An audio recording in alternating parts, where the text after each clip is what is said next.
বলছেন কারো জীবনে পাপ থাকতে পারে, সকলের জীবনে কখনো কখনো কিঞ্চিত স্খলন আসতে পারে।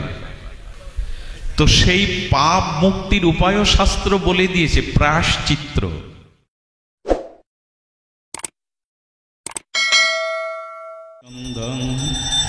বন্দে গুরু শ্রী চরণারবিন্দম, বন্দে অহং শ্রী গুরু শ্রীযুতপদ কমলং, শ্রী গুরুন বৈষ্ণবাংশ্চ শ্রীরূপং সাগ্রজাতং সহগণ রঘুনাথং নিতং তং সজীবং সাদ্বৈতং সবধূতং পরিজন সহিতং কৃষ্ণ চৈতন্য দেবং শ্রী রাধা কৃষ্ণ পাদান সহগণ ললিতা শ্রী বিশাখান্বিতংশ্চ।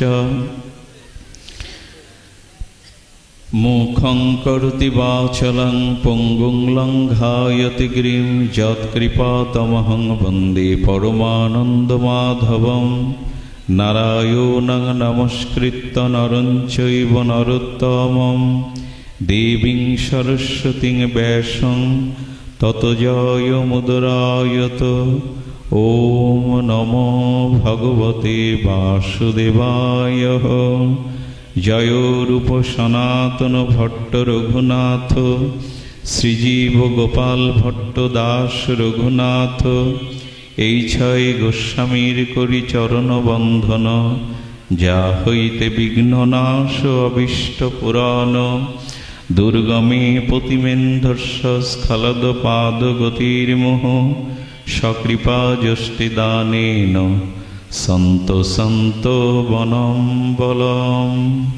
শ্রী গুরু প্রেমানন্দে গৌর হরি বল। জয় জয় শ্রী রাধে। ঠিক আছে, বলে বিরাজ মহারাজ কি জয়।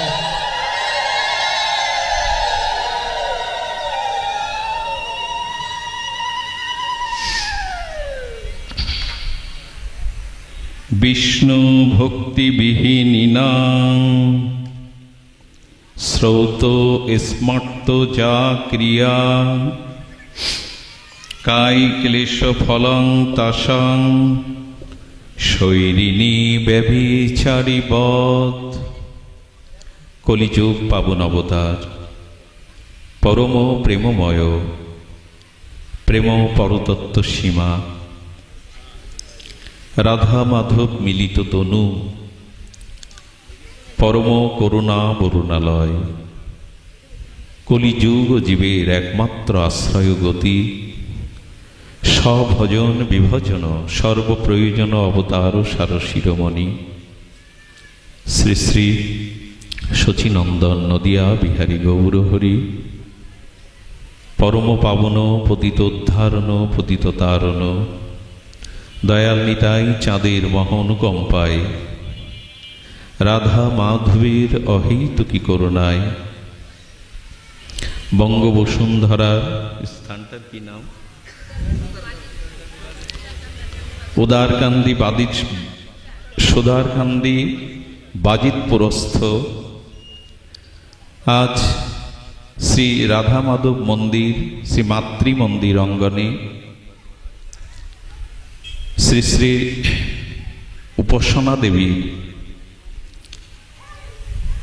মাতৃদেবীর চির আত্মশান্তি কল্যাণার্থে তৎপুত্র পুত্রবধূ পরিজনগণের ঐকান্তিক শুভ মানসে যে ভাগবতীয় ভক্তিযোগ্য সুধাকথা যজ্ঞের আয়োজন, সেই আয়োজনে এই মহামহেন্দ্রক্ষণে অমৃতক্ষণে অস্মাদীয় শ্রী গুরুপাদ পদ্মে পরার্ধ কোটি দণ্ডবৎ প্রণতি। সমাগত সাধু সজ্জন, সুমঙ্গল সাধু সমাজ, সন্তজন মহতজন, শ্রদ্ধাশীলা কল্যাণিয়া মাতৃমণ্ডলী, এই স্থান, এই মাটি বড় পবিত্র। শিবকল্প অবতার রূপে সমস্ত হিন্দু জাতি জাগরণের এক তেজোদীপ্ত উদ্দীপ্ত মন্ত্র নিয়ে এসেছিলেন তীর্থ সংস্কারক, হিন্দু জাতি সংগঠক যোগাচার্য স্বামী প্রণবানন্দজি মহারাজ, তারই আবির্ভাব ভূমির এই পবিত্র মাটিতে এই বৈকালিক সময়ে হরিকথা যজ্ঞের আপনাদের সকলের চরণে সশ্রদ্ধ দণ্ডবৎ প্রণতি। দেখুন, বলছেন বিষ্ণু ভক্তি বিহীনাং স্মাত্ত শ্রৌত যা ক্রিয়া, ভগবৎ ভক্তিবিহীন শ্রুতি স্মৃতি ক্রিয়াজনিত সমস্ত সম্বন্ধ আর যদি ভক্তি বঞ্চিত হয়, ভক্তি বর্জক হয়, সেটি বৃথা হয়ে যায়। ভক্তিবিহীন শ্রুতি স্মৃতি যা কিছু ক্রিয়াকর্ম যদি ভক্তি বর্জিত হয় তো সেটা ব্যর্থ হয়, বৃথা হয়। কারণ ভগবান ভক্তিবশ পুরুষ, সচ্চিদানন্দ ভগবান অন্য কিছুর দ্বারা বশীভূত হন না, একমাত্র ভক্তিরই বশ তিনি, ভক্তিবশ পুরুষ। ভক্তি ছাড়া ভগবানকে অন্য কিছু দিয়ে প্রসন্ন করা যাবে না। এই জন্য ভাগবত বলেছেন ভক্তি চাই। দেখুন, শাস্ত্র বলেছে ভক্তি কারো হৃদয়ে যদি প্রবর্তিত হয়, কারো হৃদয়ে যদি মহতের কৃপায় কিঞ্চিত শুদ্ধ ভক্তির উদয় হয়, সেই ভক্তির দ্বারা তার জ্ঞান বৈরাগ্য স্বাভাবিকভাবে অনায়াসে চলে আসে। কিন্তু এমন নয় যে জ্ঞান থাকলে আর কর্ম থাকলে আপনি ভক্তি পেয়ে যাবেন। জ্ঞান কর্ম ভক্তির সৃষ্টি করে না, কিন্তু ভক্তি যার ভিতরে মহৎ কৃপায় ভজন কৃপায় আসে তার মধ্যে জ্ঞান বৈরাগ্য স্বাভাবিক আসে। কারণ ভক্তি হলো জননী আর জ্ঞান বৈরাগ্য হলো পুত্র। মা ছাড়া, মাতৃদেবী ছাড়া কি সন্তান সম্ভব? ভক্তি হলো মাতৃদেবী, জ্ঞান বৈরাগ্য তৎপুত্র। এই জন্য শুদ্ধ ভক্তি যখন আসে, সেই শুদ্ধ ভক্তির দ্বারাই জ্ঞান বৈরাগ্য প্রাপ্ত হওয়া যায়। বিশুদ্ধ জ্ঞানের দ্বারা ভক্তি আনয়ন হয় বটে, কর্মের দ্বারাও জ্ঞান হয় বটে, তবে সেটি বিলম্বিত হয়। সহজ সাধন হল শ্রী ভগবানের নিষ্কামা কেবলা ভক্তি। এই ভক্তির সামর্থ্য কেমন দেখুন। ছিল সুখদেব গোস্বামী মহারাজ পরীক্ষিতকে পাপের কথা শোনালেন, পাপের দ্বারা যে অনন্ত নরক ভোগ সেটি জানালেন। এখন পাপের পরিণতি অনন্ত নরক ভোগ এটি শুনে পরীক্ষিত মহারাজের মনে একটু ভীতি হলো। ভীতি হওয়ার পরে তিনি বলছেন, হে গুরুদেব, হে পরমহংস কুলতিলক, পাপে যে জীবের পতন হয় সেটা আমি জানলাম, কিন্তু আপনি পাপের প্রায়শ্চিত্তের কথাও বলেছেন, এতে আমি বড় প্রসন্ন হলাম। ভরসা পাচ্ছি, একটা আশার আলো জেগে উঠেছে।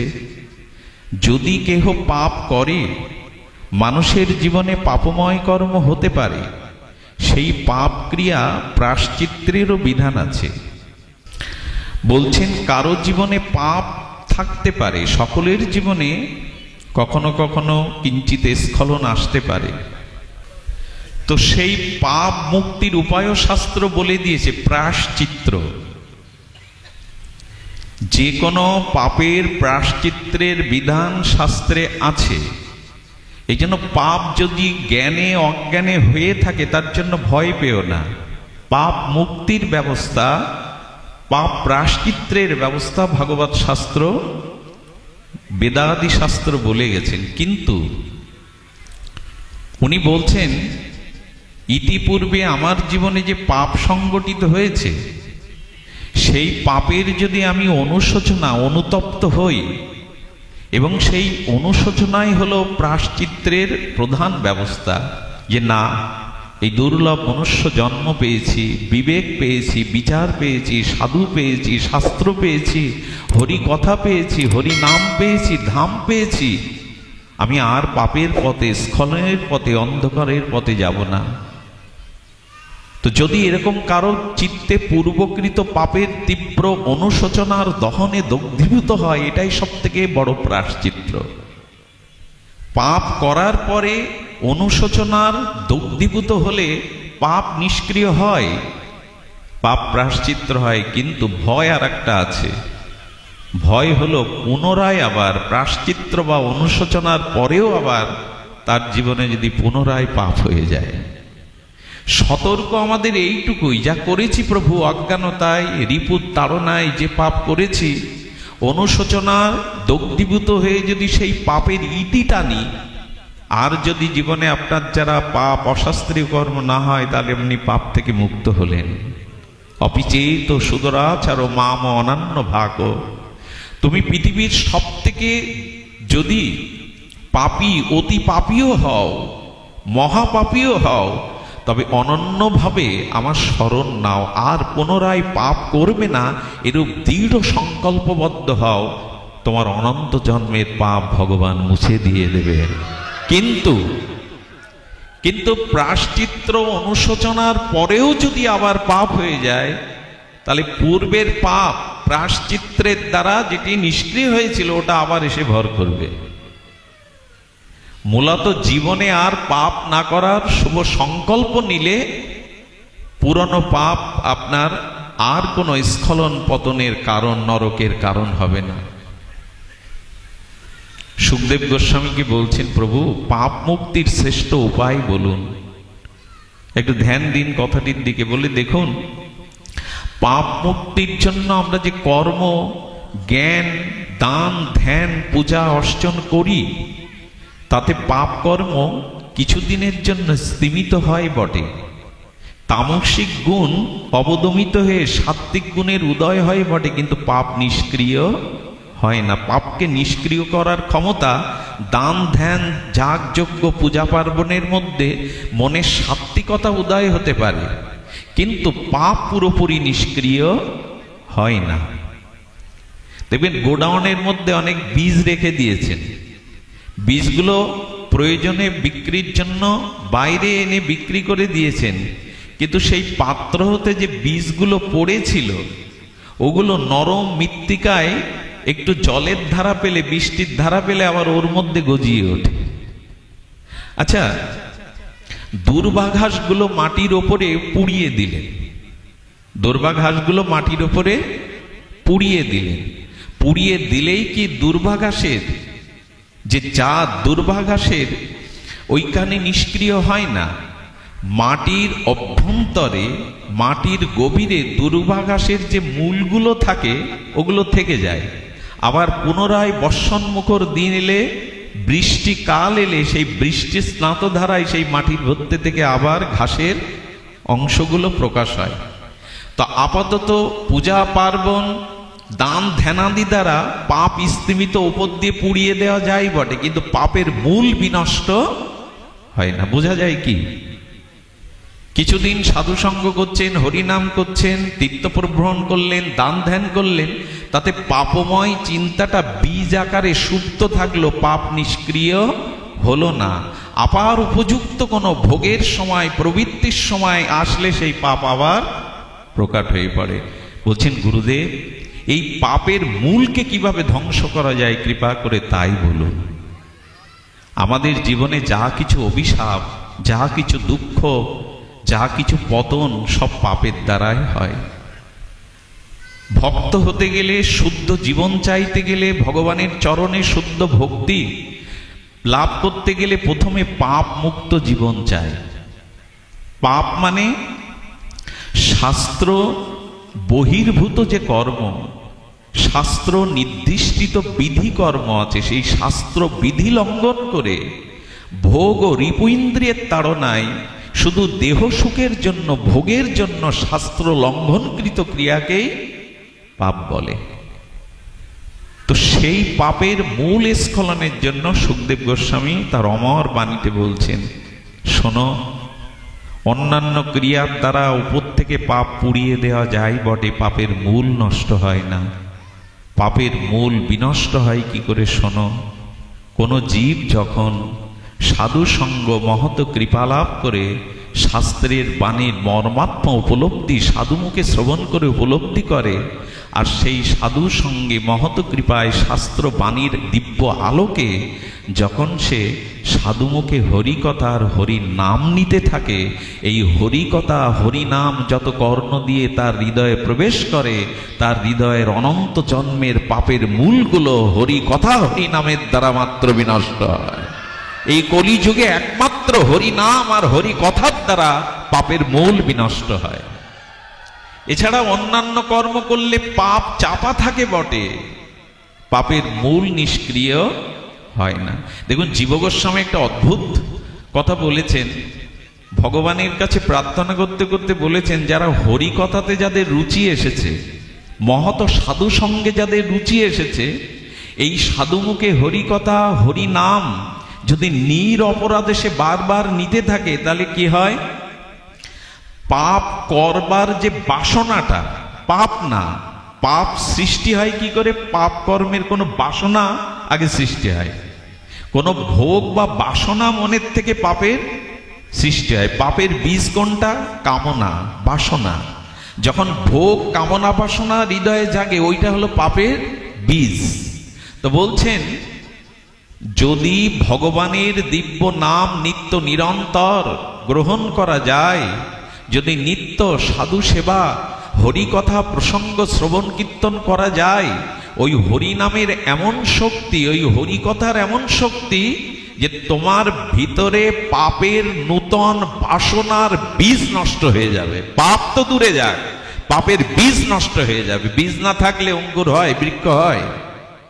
বলে পাপ বাসনার বীজ নষ্ট হয় হরিকথাতে, হরিনামে। বাবা, পাপ জাগবে যে বীজ, সেই বীজটা নষ্ট করে দেয়। জীব গোস্বামী বলছেন, হরিনামের এমন মহামহিমা, শ্রী হরিকথার এমন মহামহিমা, পাপ করবার বাসনারূপ বীজকে পুড়িয়ে দেয়, নষ্ট করে দেয়। আচ্ছা, হরিনামে হরিকথাতে পাপের বীজ নষ্ট হয় কেমন করে? দেখুন, পাপ বিনষ্ট করবার ক্ষমতা একমাত্র আছে পাপ বিনাশকারী শ্রী ভগবানের। ভগবানের বিশেষ কৃপা না হলে পাপ জীবন থেকে মুক্ত হওয়া, পাপের বীজ বাসনা থেকে মুক্ত হওয়া যায় না। তো সে ভগবান কৃপাটা কখন হবে? বলে দেখো, হরিকে হৃদয়ে নাও। মন থেকেই তো কামনা বাসনার উৎপত্তি হয়, মন থেকেই তো ভোগ বাসনার উৎপত্তি হয়। ওই মনের মধ্যে ভগবানকে বসাও, হৃদয়ের মধ্যে ভগবানকে বসাও। বলে কি করে বসাবো? বাইরে দিয়ে ভগবানকে কি করে হৃদয়ে বসাবো? হৃদয়ে তো ভগবান আগে ভাগেই আত্মারূপে আছে। আমাদের হৃদয়ে কে আছে মা? হৃদ্দেশ অর্জুন দি। যে হৃদয়ে ভগবান বসে আছে, ওখানে পাপ হয় কি করে? এই যে আসনটায় আমি বসেছি, একটাই আসনে দুইজন বসতে, একই প্রধানমন্ত্রীর পদে দুইজন থাকতে পারে না। যে হৃদয়ে পরমাত্মারূপ আত্মারূপ ভগবান অবস্থান করছেন, ওখানে পাপ হয় কি করে? ভগবান তুমি আছো কি জন্য? হৃদয়ে। তুমি যদি আমার হৃদয়ে বাস করো, তো সেই হৃদয়ে পাপ হওয়ার সম্ভাবনা কেন জাগবে? বোঝা যায় কি মা? কিন্তু বলছেন, আমার হৃদয়ে যে পরমাত্মা আছেন, আত্মা আছেন, উনি সাক্ষী স্বরূপ। উনি আপনার পাপ বা পুণ্য কোনো কর্মে প্রেরণা দেন না। উনি আমরা সমস্ত কর্মের সাক্ষী। একটু দৃষ্টান্ত দেওয়া যায়, এই যে বাল্বটা জ্বলছে, এই বাল্বের তলে আপনি তাস খেলেন বা ভাগবত পাঠ করেন, জাল দলিল লেখেন বা ভগবানের স্তুতি লেখেন, আলো সাক্ষী ছাড়া আলো কোনো কিছুর দোষী হবে? বোঝা যায়? আলোর জ্যোতিতে আপনি জাল দলিল লিখছেন অথবা ভগবানের ভাগবত পাঠ করছেন, আপনি তাস পেটাচ্ছেন অথবা হরিনাম জপ করছেন আলোর তলে বসে, আলো এর দায় নেবে কি? পাপ বা পুণ্য কোনো দায় নেবে না, কারণ আলো এখানে সাক্ষী স্বরূপ। সূর্যের আলোতে দিবাভাগে কেউ পাপ করছে, কেউ ভগবানের কর্ম করছে, তো সূর্যের দায়ভার কি? সূর্যের দায়ভার না। হৃদয়ে যে আত্মা আছেন উনি সাক্ষী স্বরূপ, উনি পাপ কর্মেও আমাকে প্রেরণা দেন না, পুণ্য কর্মেও আমাকে প্রেরণা দেন না, উনি সাক্ষী স্বরূপ আছেন। এই জন্য অনেকেই প্রশ্ন তোলে, যে হৃদয়ে ভগবান আছে, ভগবানের ইচ্ছা ছাড়া একটা গাছের পাতাও পড়ে না, তাহলে আমার পাপ কর্ম ভগবান করাচ্ছেন ভেতরে থেকে। খুব সহজভাবে এরকম অনেকেই মেনে নেয়। বোঝা যায় কি? ভগবানের ইচ্ছা ব্যতীত একটা গাছের পাতাও নড়ে না, আমরা মাঝে মাঝে বলি। তাহলে আমার হৃদয়ে ভগবান থেকে যে পাপ কর্মাদি হচ্ছে তার দায় ভগবানের। তিনি যদি না থাকতেন তাহলে তো আমার চেতনা থাকতো না, পাপ হতো না। এভাবে শাস্ত্রের অর্থগুলো নিজের সুবিধা মতো অর্থ করলে ভুল হয়ে যাবে। আত্মা রূপে যিনি আছেন ভেতরে উনি সাক্ষী। আসলে বাইরে থেকে ভগবানকে ভেতরে প্রবেশ করাতে হবে। যিনি সাক্ষী নন, যিনি স্বয়ং ভগবান রূপে আমার ভেতরে প্রবেশ করবেন। আচ্ছা, আজকে এই ব্যাসাসনটা কেন হয়েছে? ভক্তি দেবীকে কেন স্থাপন করা হয়েছে? কেন এখানে সুন্দর পরিপাটি বাতাবরণ তৈরি করা হয়েছে? কেন হয়েছে? আজ ভাগবত আসবেন, আজ ভক্ত আসবেন, আজ হরিকথা পরিবেশন হবেন, এই জন্য তো বিধি ব্যবস্থা। ঠিক তদুপরি ভগবানকে হৃদয়ে বাইরে থেকে নিতে হবে। গুরু মহারাজ যে একটা দৃষ্টান্ত দিতেন, আমিও বহুবার হয়তো আপনাদের শুনিয়েছি। এক গাভীর অসুখ হয়েছে, তো কবিরাজের কাছে গিয়ে বলছেন আপনি ব্যবস্থাপত্র দিন। তো বললেন, দেখুন 100 গ্রাম মরিচের গুঁড়োতে 250 গ্রাম গোপ্য ঘৃত দিয়ে ওকে খেতে দিন, তাহলে ওর ব্যাধি সারবে। ও বাড়ি এসে 100 মরিচের গুঁড়ো জোগাড় করেছে, করে চিন্তা করেছে গাভী 5 দিন ধরে অসুস্থ হয়, আমি দুগ্ধ দহন করিনি, তো 5 কেজি করে যদি দুধ দেয় 5 দিনে কয় কেজি হয়? 25 কেজি দুধ তো ওর মধ্যে রয়েই গেছে, আমি তো দহন করে বাইরে আনিনি। তাহলে 25 কেজি দুগ্ধে নিশ্চয় 250 গ্রাম ঘি হবেই। তাহলে ঘি আর বাইরে থেকে খাওয়াবার দরকার নাই, মরিচের গুঁড়ো খাওয়ালেই সেরে যাবে। এখন খাওয়ালে বিপরীত পরিণতি, ছটফট করছে গাভী। কবিরাজকে গিয়ে বলছে, কি বিধি ব্যবস্থা দিলেন? গাভী তো মৃত, প্রায় মরার পথে। বলেন, আমার ব্যবস্থাপত্র ঠিকভাবে প্রয়োগ করেছো? বলে, হ্যাঁ, 25 কেজি দুধ 5 দিন দহন করিনি, মানে ওর মধ্যে 250 গ্রাম ঘি রয়ে গেছে, আমি আর খাওয়াইনি, আমি মরিচের গুঁড়ো খাইয়েছি। বলে, সর্বনাশ! আরে ওর মধ্যে দুগ্ধতক্ত থাকলে ঘি কাজ করবে না। ওই দুগ্ধটা বাইরে দহন ক্রিয়ার দ্বারা, দুগ্ধের দ্বারা, অম্লযোগের দ্বারা, দধির দ্বারা, মন্থনের দ্বারা, মাখন উত্থাপনের দ্বারা, মাখনটা অগ্নিতে তাপের দ্বারা ঘি তৈরি করে তারপরে ওর ভেতর থেকেই দুধ আসবে, ঘিটা ওর মধ্যে থেকে আসবে না। ঘিটা পরিক্রিয়াজাত করে ওকে খাওয়ালে সারবে।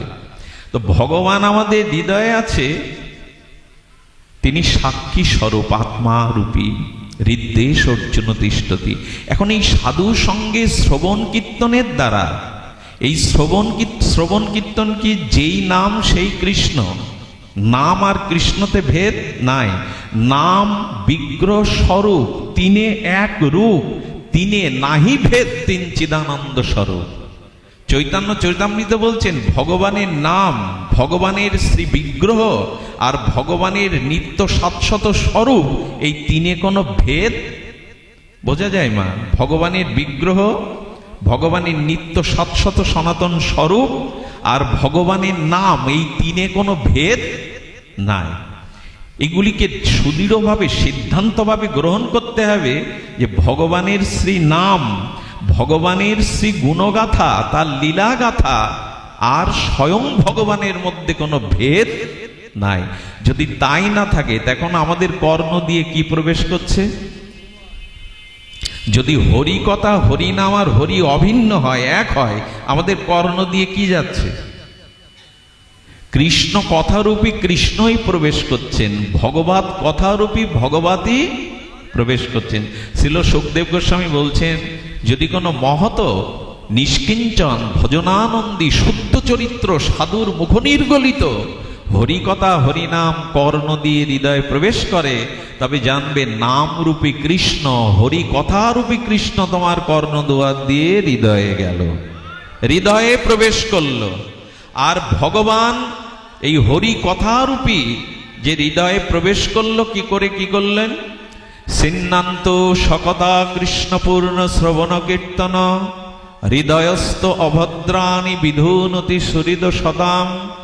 দেখুন, ভগবানের অশেষ বিশেষ কৃপার দ্বারাই কেবল জীবের পাপ রূপ বাসনা এটা নিষ্ক্রিয় হয়ে যায়, তার পাপ করবার বাসনার বিষটা বিনষ্ট হয়ে যায় ভগবানের বিশেষ কৃপা।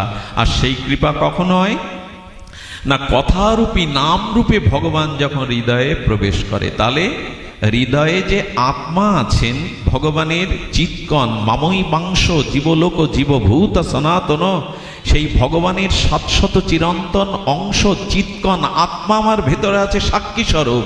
আর বাইরে শ্রী গুরু কৃপা, বৈষ্ণব কৃপা, মহৎ সৎসঙ্গের কৃপার দ্বারা সেই মহৎ নির্গুলিত ভজনানন্দী নির্মল শুদ্ধ চরিত্র সাধুর মুখে হরিকথা হরিনাম শাস্ত্র গুণগাথা কর্ণ দিয়ে ভিতরে প্রবেশ করে ভগবান সেই হৃদয়ের যত পাপ বাসনা, অনন্ত জন্মের দুর্বাসনা ভগবত কৃপাতেই নষ্ট হয়। ভগবানের কৃপাতেই পাপ বীজ নষ্ট হবে, বাসনা। আমার নিজ চেষ্টায়, আমার চেষ্টা শুধু এইটুকু, সাধু সঙ্গে হরিকথা ভজন গ্রহণ করা। রিপুজয় আমি চাইলেই রিপুজয় হবে না। আমি যতই শিক্ষিত হই, জ্ঞানী হই, আমি যদি শাস্ত্রের মর্মার্থ বুৎপত্তিগত অর্থগুলো ঠোঁটস্থ করি, মুখস্থ করি, সমস্ত শাস্ত্রে যদি পাণ্ডিত্য থাকে, তবু রিপুজয় হবে না, পাপ বীজ বিনাশ হবে না ভগবানের বিশেষ কৃপা না হলে। অনেক জ্ঞানী, অনেক ঋষিমুনি, এমনকি দেবরাজ ইন্দ্র, পুরাণ চরিত্রে দেখা যায় মাঝে মাঝে স্খলন হয়েছে তাদের, মাঝে মাঝে তাদের স্খলন হয়েছে। নিবেদন করব সাধু সঙ্গ চাই, সাধু সঙ্গে হরিকথা হরিনাম চাই। একটা জিনিস বলি আপনাদের, একটু অনুরোধ করি। অনুরোধটা হলো, সব বিষয়ে সৎ শব্দটা যুক্ত আছে, দেখবেন সৎগুরু, সৎ নাম, সৎসঙ্গ। এইটা কেন? যতদিন না শুদ্ধ সৎসঙ্গ না হচ্ছে, সাধু সঙ্গ, সদ্গুরুর কৃপা না হচ্ছে, ততদিন আপনার ভেতরে যে চেতনাটা, সেই চেতনা জাগতে পারে না। একমাত্র সদ্গুরু, সৎ সাধু, সৎ হরিকথা, সৎ ভগবানের দিব্য নাম, এগুলির সংস্রবে যখন আপনি যাবেন, তখনই আপনার চেতনা জাগবে। এর আগে কত কাল, কতদিন তো হরিকথা শুনছি, হরিনাম করছি, তীর্থপ্রভণ করছি, পাপ দূরীভূত, পাপের বীজ বাসনা যাচ্ছে না। এই জন্য ছিল সুখদেব গোস্বামী বললেন, ভগবানের বিশেষ কৃপা যবে হবে, তখনই এই রিপু ইন্দ্রিয় জয় হবে, তখনই তোমার প্রকৃত আত্মজ্ঞানের উদয় হবে, তখনই তোমার এই দেহাবেশ ছেড়ে তোমার। আমাদের আসলে লক্ষ্যটা কি জানেন? হ্যাঁ, এক ডাক্তারের কাছে গিয়ে বলছে, ডাক্তারবাবু আমার ওয়েট তো বেশি, ওজন বেশি, স্থূল হয়ে যাচ্ছে, এটা রোগের কারণ, তা আমি কি প্রতি মাসে একবার ওজন মাপবো? অনেকেই দেখবেন আমার ওজন মাপে 15 দিন অন্তর বাড়লো কিনা। তো বলছেন কি, আপনি প্রতি মাসে ওজন না মেপে, ওজন না দেখে ভোজন দেখেন। ওজন না দেখে কতটা ওয়েট প্রতি মাসে 15 দিন না মেপে আপনি ভোজন দেখেন, কতটা খাচ্ছেন এটা দেখেন, বোঝা যায় মা? ওজন দেখে কি করবো যদি ভোজন নিয়ন্ত্রিত না হয়?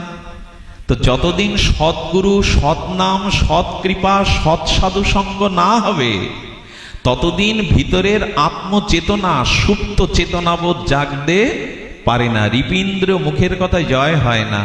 সমস্ত শাস্ত্রে যদি আপনার পাণ্ডিত্য থাকে, তবু ঘোর মূর্খ বলেছেন শাস্ত্র, যার রিপু ইন্দ্রিয় সংযত হয়নি, যার মনোবেগ, বাক্যবেগ, কামবেগ, ক্রোধবেগ সংযত হয়নি। বাইরের পোশাকটাই সাধুত্ব নয়, বাইরের কোনো আচার আচরণ সাধুত্ব বলা হয়নি, এগুলি প্রয়োজন। মূল সাধুত্ব হলো রিপু জয়, ইন্দ্রিয় জয়। এগুলো সহজে হয় না, সদ্গুরু কৃপা ব্যতীত, সৎ নাম ব্যতীত, নামাশ্রয় ব্যতীত এগুলি হয় না। এই জন্য ভগবানের বিশেষ কৃপা হবে কবে? শুদ্ধ সদ্গুরুর কৃপা, মহতের কৃপা, সাধু কৃপা হলে, সাধু কৃপা হলে তবেই না। আচ্ছা, বিল্বমঙ্গল ঠাকুরের কথা জানা আছে আপনাদের? সেই চিন্তামণি বিল্বমঙ্গল, যিনি কৃষ্ণ কর্ণামৃত নামক এক অপূর্ব রসগ্রন্থ সৃষ্টি করে গেছেন। শ্রীমান মহাপ্রভু পর্যন্ত শ্রীকৃষ্ণ কর্ণামৃত গম্ভীরায় আস্বাদন করতেন। এটা যুগল ভজনের বড় পরিপাটি রসশাস্ত্র। তো বিল্বমঙ্গল ঠাকুরের পূর্ব জীবনে আমি যতটুকু জেনেছি শাস্ত্র থেকে, দেখুন দরকার হলো ওই যে সৎসঙ্গ, সাধুসঙ্গ, মহৎ সেবা। নিজে নিজে যতদিন মহৎ শ্রীগুরু শ্রী বৈষ্ণব সাধুর সেবা না করবেন, ততদিন আপনার রিপুজয় হবে না, আধ্যাত্মিক জ্ঞানের উদয় হবে না। শাস্ত্র ঠোঁটস্থ করে, মুখস্থ করে, এরকম ঘন্টার পর ঘন্টা শব্দ বিন্যস্ত করে মানুষকে বসিয়ে রাখার ক্ষমতা, এটা ভজন সাধনের মধ্যে পড়ে না। ভজন সাধন হলো যেদিন রিপুজয় হবে, যেদিন ইন্দ্রিয় সংযত হবে, যেদিন আপনার স্বরূপ স্মৃতি জাগবে। সেটা কবে জাগবে? ওই বারবার এক কথা ধ্বনিত হচ্ছে, গুরু কৃপাহি কেবলম, গুরু কৃপাহি মূলম। শুধু গুরু কৃপাহি কেবলম না, গুরু কৃপা মূল। শ্রী গুরু কৃপা হলো মূল। তবে শুনুন, বিল্বমঙ্গল ঠাকুর সাধু সেবা চায়, গুরু সেবা চায়, বৈষ্ণব সেবা, এছাড়া কারো নিস্তার কখনো হয়নি। শুনুন, ঠাকুর বিল্বমঙ্গল পূর্ব জীবনে ছিলেন, জয় রাধে, একজন ব্রাহ্মণ সন্ন্যাসী। কি ছিলেন? ব্রাহ্মণ সন্ন্যাসী। তার মূল কাজ কি ছিল জানেন? তার মূল কাজ ছিল সাধু সেবা। কি কাজ ছিল? সাধু সেবা। তো সন্ন্যাসী ব্রাহ্মণ শরীর নিয়ে জগতে এসেছিলেন, ত্যাগ বৈরাগ্যও ছিল, কিন্তু বৈষ্ণব সেবার প্রচন্ড অভিলাষ ছিল। সেবা করতে করতে নিজের যা সহায় সম্পত্তি সব দিয়ে দিয়েছেন গুরু সেবায়, বৈষ্ণব সেবায়। ওই দেশের যে রাজা, খুব ধ্যান দিয়ে শুনতে অনুরোধ করছি, ওই দেশের যে রাজা তৎকালীন সময়ে, এটা কেন্দ্রবিল্লু গ্রাম সম্ভবত, তো ওখানে সেই রাজকন্যা মারা গেল। সেই অনুরাগ রাজকন্যা মারা গেলে রাজকন্যার সমস্ত অঙ্গে ভালো অলংকার পরতেন উনি, রাজকন্যা তো। মেয়ে রাজকন্যা মারা যাওয়ার পরে স্নেহবৎসল রাজা তাকে সমাধি দিয়েছিলেন, তার অলংকারগুলো খুলে নেননি। কি করেছিলেন? অলংকারগুলি সহ তাকে কি করেছিলেন? সমাধি দিয়েছিলেন। বিল্বমঙ্গল পূর্বজন্মে সন্ন্যাসী রূপে এটা দেখলেন। যেদিন সাধু সেবার জন্য ওনার কাছে কোনো অর্থ নাই, উনি মনে মনে পরিকল্পনা করলেন রাতে গিয়ে ওই সমাধি খুঁড়ে ওনার অলংকারগুলো মাটির মধ্যে রেখে লাভ কি, ওগুলো যদি বৈষ্ণব সেবায় লাগে। উনি এই বৈষ্ণব সেবার মানসিকতায় ওই লাশ উত্তোলন করতে গিয়ে যখন অলংকারে হাত দিতে যাবেন, এই সরিয়ে দাও, সরিয়ে দাও, এদিকে আনো। যখন ওই লাশের রাজকুমারীর গায়ে বিগলিত দেহে হাত দিতে যাবে, তখন একটা বাণী আসলো, বলেন আমার অঙ্গ স্পর্শ করো না তুমি। খুব ধ্যান দিয়ে শুনুন, বলেন অঙ্গ স্পর্শ করো না। বলে কে তুমি? বলে আমি ওর জীবাত্মাই বলছি, আমি রাজকুমারীর জীবাত্মাই বলছি যে আমার অঙ্গ স্পর্শ করো না। বাবা এখন এর মধ্যে এসো না। কি করতে বলছেন? বলে দেখো, তোমার গায়ে আমার স্পর্শ করার অভিলাষ নাই, আমি সন্ন্যাসী, আমি ব্রাহ্মণ শরীর পেয়েছি, তোমার অলংকারগুলি দরকার।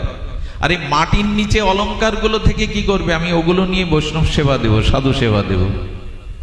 দেখুন অভিলাষটা, উদ্দেশ্যটা কিন্তু সৎ। তখন সেই রাজকুমারীর জীবাত্মা বলছেন, আমার পিতাকে গিয়ে বলুন আমি যে খাটে শয়ন করতাম, ওই খাটের যে 4 পায়া আছে, ওই পায়ের তলে মূল্যবান সোনা মণিমাণিক্য রাখা আছে, ওনাকে গিয়ে বলুন আমার অলংকার খুলতে হবে না, উনি দিয়ে দেবেন। রাজার কাছে এই বার্তা পৌঁছানোর পর রাজা দেখলেন কুমারী যেখানে শয়ন করতেন, সেই শয়নের পায়ার তলে সত্যি সত্যি ওই রাজকুমারী কিছু অলংকার, সোনাদানা, হীরা মুক্তা রেখেছিলেন, ওগুলো দিয়ে দিলেন। সাধু তো।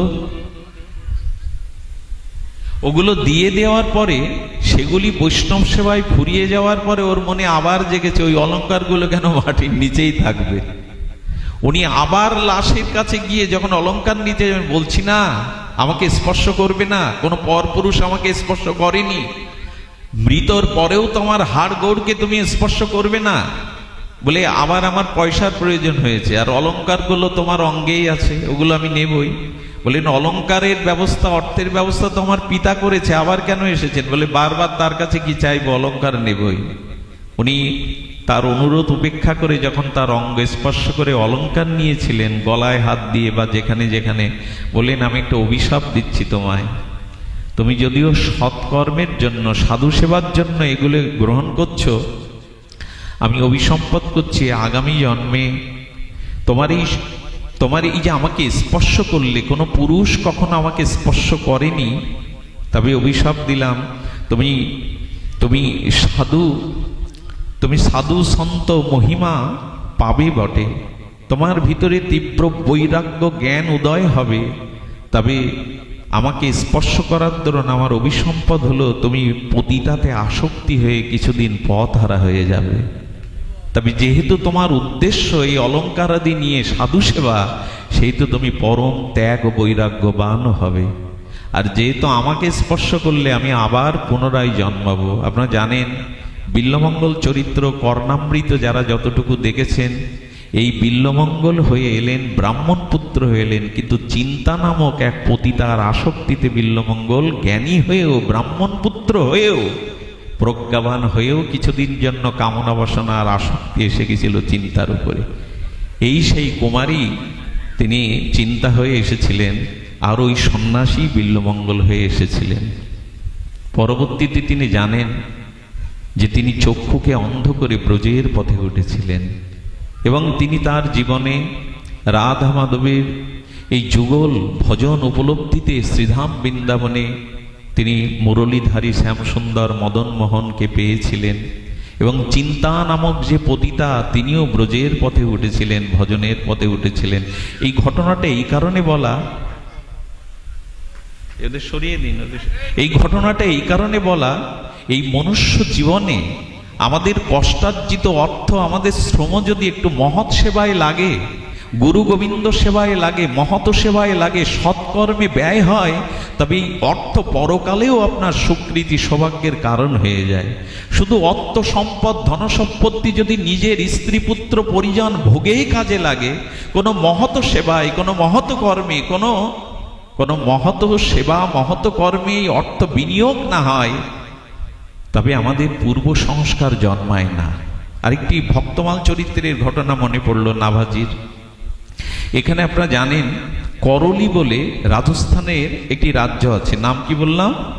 করলি। এখানে আমাদের বৃন্দাবনের বিখ্যাত বিগ্রহ মদন মোহন এখনো আছেন। সনাতন গোস্বামী পাদের সেবিত বিগ্রহ মদন মোহন।